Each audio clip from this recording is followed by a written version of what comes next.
Hello everyone, this is Paul and this is a bonus episode of Legendary Adventures Podcast. Season 12 on Twilight Princess isn't quite ready yet, and I didn't want to leave you without an episode each week, so I decided to make a few bonus episodes in order to fill the gap. This week I'm going to share my thoughts on the Nintendo Switch 2 version of Tears of the Kingdom, and specifically the new Zelda Notes feature. I'm only talking about Tears of the Kingdom because I do not have Breath of the Wild for the Switch, though I'm now thinking about getting it for Switch 2 based off my experience with Tears of the Kingdom. First up, the game has been given a slight graphical boost on Switch 2. It's not dramatic. I should also note that I do not have a large 4K TV. I have a medium-sized TV that maxes out at 1080p. I suspect the enhancements are more noticeable on a large 4K screen. Comparing my recordings of both the Switch 1 and Switch 2 versions, it seems the textures are a bit sharper. But again, this isn't a dramatic change, and I think even Nintendo's officially released images show that. The game does play smoother. I don't think the frame rate for Tears of the Kingdom was really all that bad on the original Switch, but there were noticeable frame rate hitches, especially in certain locations like Lookout Landing or when transitioning into the depths, and in my experience, those are now all gone.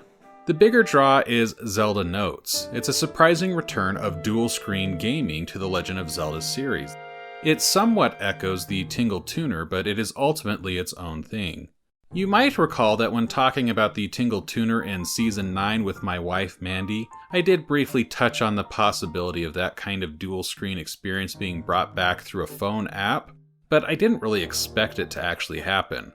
I should note that while the Tingle Tuner was intended to be a multiplayer experience, Zelda Notes is really an addition to the single-player experience.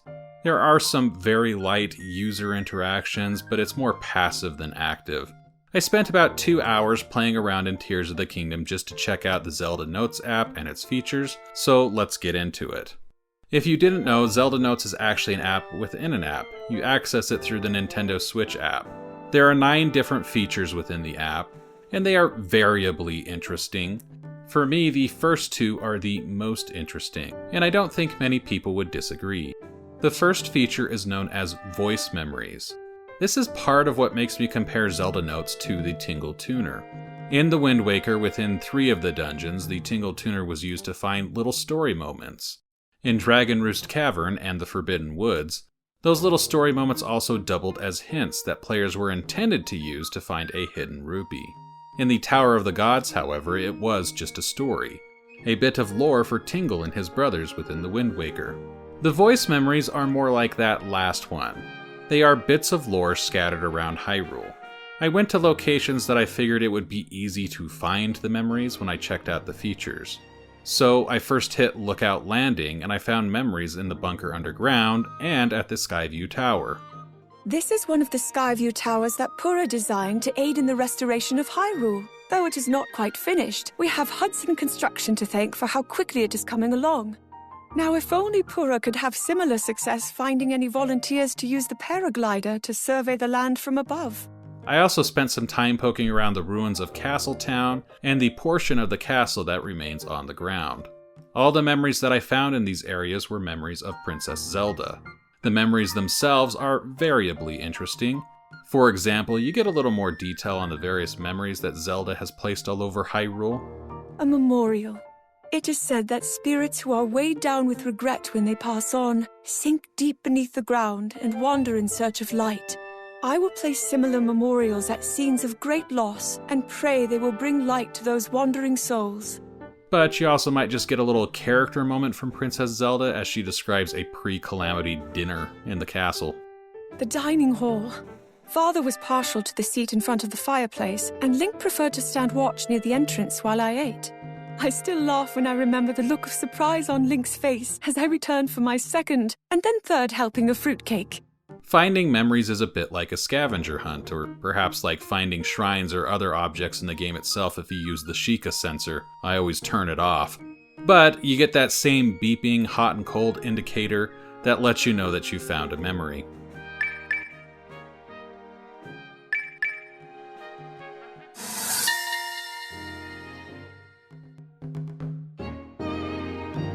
These rails are intended to transport materials, but they also supply energy through pipes. The Goron people make extensive use of this kind of mechanism. And I believe it is possible they modeled their designs on our own technology. After poking around the castle for a bit, I fast-traveled to the Great Sky Island. It seems all the memories there were from Rauru. Again, I figured this was an area where I would likely find memory locations. I wasn't sure where to try in the depths, so I simply dove off the island and went down through the Forest of Time chasm. I had not been down this chasm before, and I landed right next to a light route. After activating it, I stumbled on a voice memory from Master Koga not far from where I landed. It is a good day. I got a report from one of my spies in the survey team. They say the Demon King has awakened, and both Zelda and Link have gone missing. This is the perfect opportunity to show the Magnificent One that we, his best and most loyal retainers, are ready to support him. I wasn't really sure where else to look for the memories in the depths. One did not pop up at a Yiga camp that I found. I did follow an old map marker to the floating Colosseum, thinking that I might find one there as well, but no dice, just 5 Lionels and Majora's Mask. I realized after the fact that I perhaps should have checked out the old mines, but I did not during my playtime. Instead, I returned to the surface and checked out the next feature in Zelda Notes, the navigation app. Before talking about that specific feature, though, I will say that the voice memories were my favorite feature within Zelda Notes. Not every memory is amazing, but I did have a good time tracking them down and getting their little bits of story.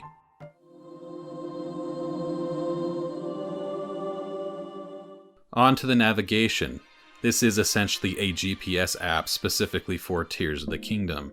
It's branded as being the quest or the road to 100%, I forget the exact wording. I'm not a completionist, so getting 100% holds no real interest for me.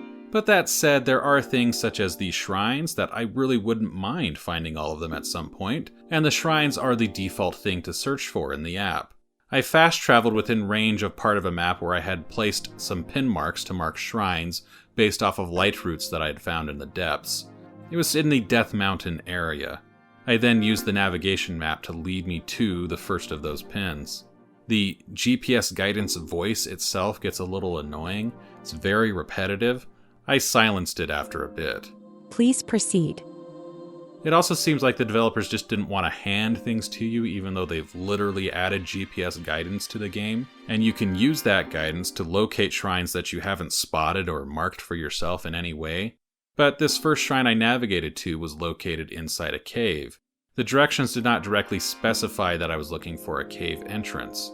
I wound up right on top of the map marker for the shrine, and it just kept directing me to continue west or southwest. And I wish it would have given me some indication of elevation or had mentioned that I was looking for a cave, because I spent some time just kind of poking around in that general area first before I actually found the cave opening. I went up the side of the mountain, I went kind of to the middle, and then I went down a further level, and that's when I stumbled on the cave. As I was searching for that first shrine that I was using the navigation for, I did spot another shrine. So after I had visited the shrine that I navigated to, I marked what I thought was the shrine I spotted as my next navigation point, but I had actually marked another shrine entirely. I knocked out that shrine that I spotted on my own, and then followed the navigation to the next shrine. That one was more straightforward. The shrine itself was on top of a mountain. I could spot it before reaching it, and I reached it without much trouble. I will likely play around with the navigation again at some point in the future. It's useful, but I'm certainly not going to try to find everything or use it for everything. But it was a nice little perk, and again, I might want to track down all of the shrines in the future. The next two features within the Zelda Notes app have to do with player stats. The My Play Data feature showcases medals that you've earned, essentially achievements for the game, and it allows you to see a variety of stats from the monsters that you've defeated to the items that you've collected and more. I'm not really one for achievements, but if you are someone who likes to go in depth with that sort of thing and you like to round up achievements, I suppose it is nice. The next is called Global Play Stats, and it allows you to kind of see how you stack up compared to a variety of other players around the world. Again, it's not something that I'm too interested in. I did poke around just for a bit. It is interesting to note that on the global stats, some of them note that they are counting since the game launched, and others are counting since the launch of the Zelda Notes app. Moving on to the next feature, it is Daily Bonus. This basically allows you to spin kind of a slot machine or roulette wheel, and you get a bonus at random. I got an anti-cold buff when I spun it. You only get to do it once a day. I assume that's kind of a balancing thing. They don't want you to just break open the game by using this daily bonus all of the time. Or potentially it's to get you to try to come back every day, though I don't know it's effective at that, and it's not my kind of thing to come back for daily bonuses. I used it. I wasn't in a cold area, but I used it, and I just tried it out just to see how it is. And you can get a buff. Looked like there might have been some items woven in there as well. How useful it is overall, I'm not sure, but it's not bad. There's also an amiibo function here. When you scan an amiibo in-game, it adds the amiibo to your collection within the app. You can view photos of the amiibo and of the amiibo in packaging, and it keeps track of how often you scan the amiibos, and every 5 scans it gives you an extra scan since you're only allowed to scan amiibo once per day, similar to the daily bonus. You just get an extra scan if you do it enough. There's a photo studio in here. It allows you to edit photos. It's not worth much, but it is kind of fun. You get to add little frames and logos and stuff to the photos. I messed around with it for just a few minutes, adding a couple little features to screenshots that I took, but again, it's nothing special. I don't think I will be doing much for it.